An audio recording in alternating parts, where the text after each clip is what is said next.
Hi, and welcome to Starlight House. I'm Prashant, and this is your weekly reading for Sun, Moon, Venus rising in Virgo. This is a general reading, so may not resonate with everyone, but if it does, there's an extended to it. The link for that extension is below in the description box. I hope you liked the reading, and if you do, please do like, subscribe, and share. That would be very helpful. Thank you.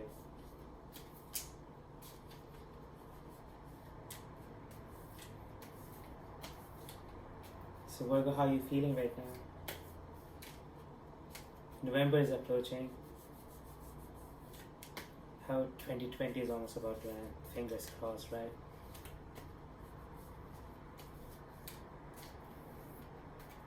Let's see how you're feeling. What you're thinking of.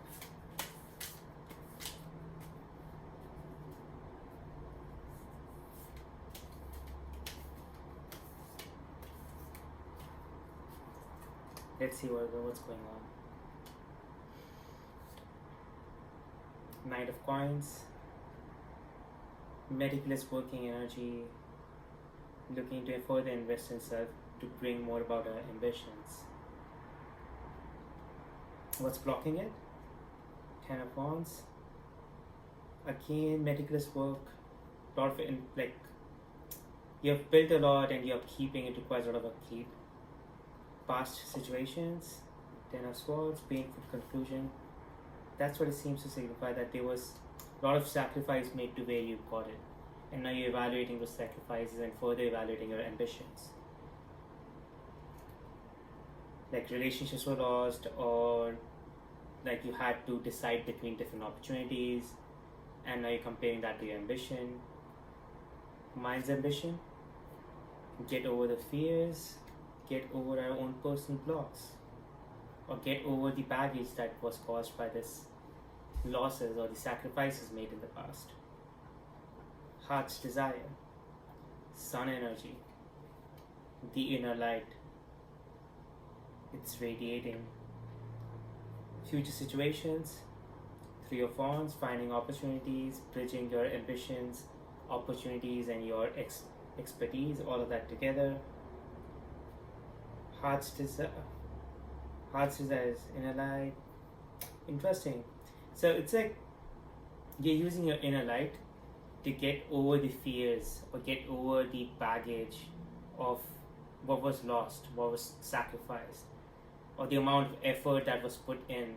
So you might have had like a lot of work hours that might have had you, that has prevented you from creating strong, solid relationships. And that could have also led to you with baggages about like emotional baggages. Or the other thing is that without your inner light, previously you thought that you should not be ambitious and you should just work only for X amount of money. But now you're comparing your dreams, your ambitions to your reality and realizing you're probably not happy with the amount of effort that put in to get to the situation. Let's look at more cards. Suggested advice and action.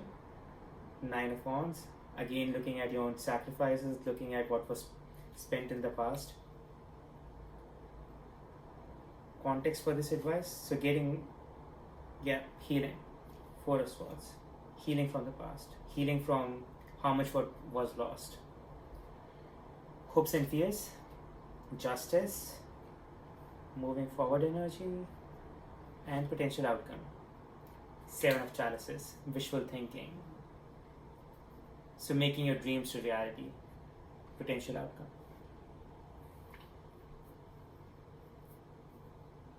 So alright. So Knight of Coins.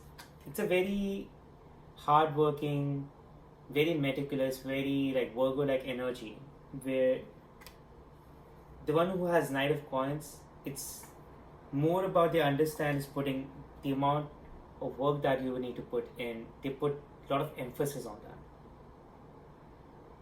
That amount of work that you put in has brought you a lot of stability, but this stability requires a lot of upkeep.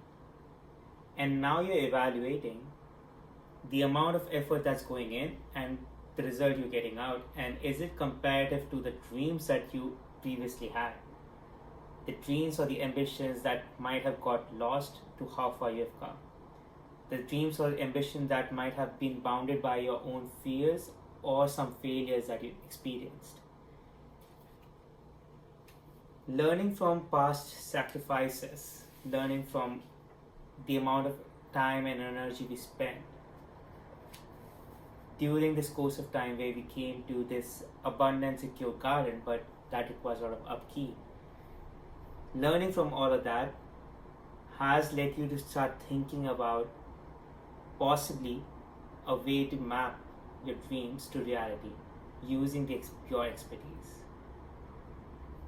Possibly a way to create a garden which doesn't require that much of upkeep, or to create an abundance with the same amount of effort that you've been putting in. To create an abundance which is not just secure, but is expansive, is self-growing. A self-growing abundance with the amount of effort that you put in right now. Previously, you believed that this amount of effort would only result into X amount of dollars or money. And that's because how the job market or professional market is being set. Now you're learning to connect to your own inner light. You're learning to connect to your own inner creativity. You're learning to look past the fears and the blockages that you previously were looking at and that was stopping you from investing further.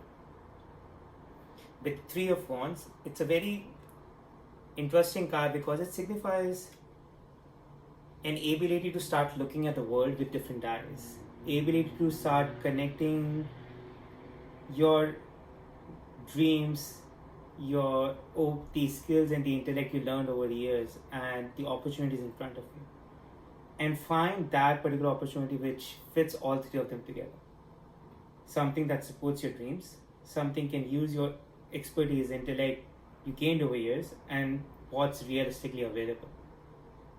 That happens because once you start realizing how much creative power you have inside you, this creative power could be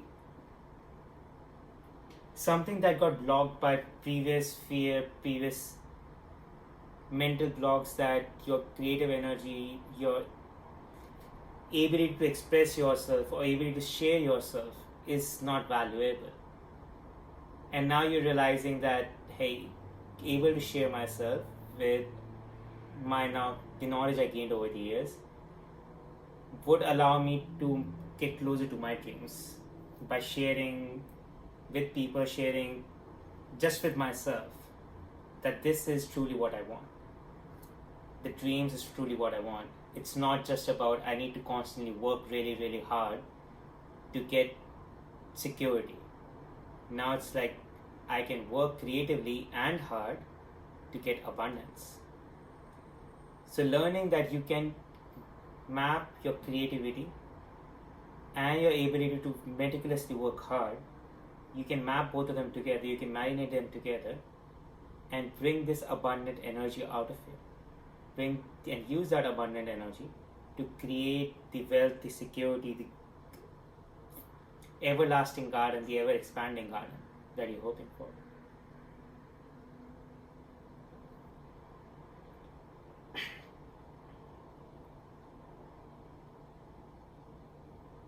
So look past the past sacrifices, look past all of that, heal from it, heal from every nightmare, every fear you have, or face it, basically. If there is something about fear, it's like if you want to get past it, you just have to face it. There is no way around it. Otherwise, so fear is basically a boundary condition set into your mind. And that boundary condition is telling you that you cannot cross that boundary. And your mind would constantly bring you back within that limit. Now, for you to experience what's on the other side of the boundary, you have to cross the boundary and face it.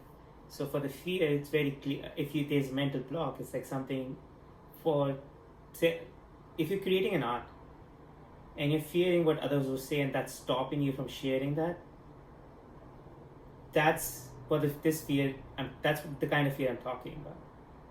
That it's a boundary inside your head which cares about other people's opinion about your creative art.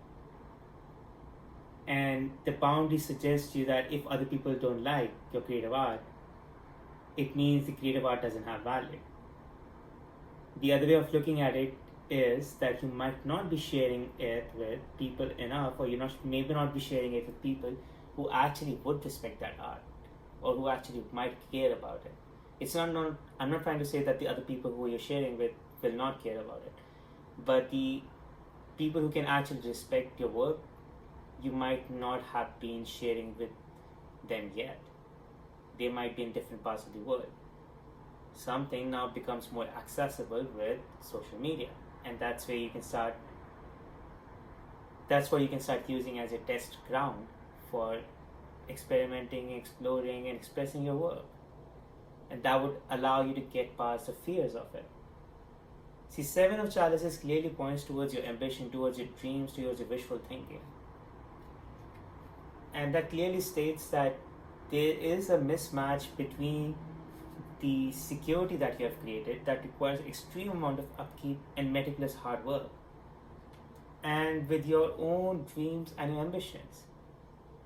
And somewhere during the line, from you being a kid where you're dreaming about this to now becoming an adult, there is a mismatch, there's a misalignment in that. And that misalignment is now making you look again at yourself, look at your fears, look at your blocks, look at the sacrifices made, and learn from it. Learn from your mistakes, learn from your failures. Instead of fearing them, face them again. Instead of fearing any possible fear, face it. And that facing would allow you to get past that energy and keep trusting your inner light. It would allow you to keep believing in yourself when you keep facing your fears.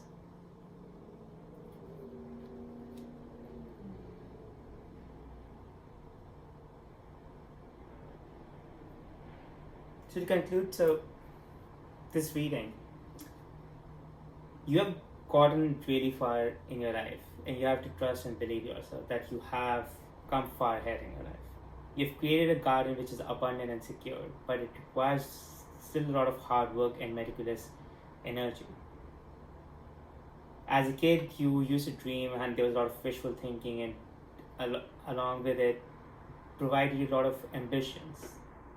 And now those ambitions are kind of misaligned with your current situation on how far you have come and the amount of effort that you have to put in to maintain that security and the financial abundance. There's a misalignment in that. That misalignment is forcing you to take an inner look at yourself and understand that what's blocking you from going ahead is probably your own fear, your inability to completely express yourself, your inability to move past the idea that how much you deserve, how much abundance you deserve, how much respect your work needs to get. So you have to get past all that idea. You also have to learn from your sacrifices and the mistakes made in the past. And you have to learn and get into the energy of being able to connect with yourself and express it. Express it creatively. Express it with a wider audience and not get bogged down by lack of response or no response. You have to get past the fears by facing it, and you have to trust that your ambitions, your dreams have value in it. And once you trust the ambition and your dreams, once you start trusting that your own skills and your own creative power has a lot of value, then you can map your dreams, your skills, and the opportunities in a realistic way and create an abundance which is ever expansive. I hope this reading resonated with you, and if it did, there is an extended to it. The link for that extension is below in the description box. In the extension, I would look more at your current overall energy, how we can transit from the energy of meticulously working hard to an energy of creatively working hard. How we can do that, the messages from the oracle about it, and timing regarding when we can start expecting these opportunities to show up, which would allow us to map our dreams, our skills, and reality, three of them together. So we'll look all of that in the extended. The link for that extended is below in the description box. I hope you liked the reading. And if you did, please do like, subscribe, and share. Thank you, and have an amazing week.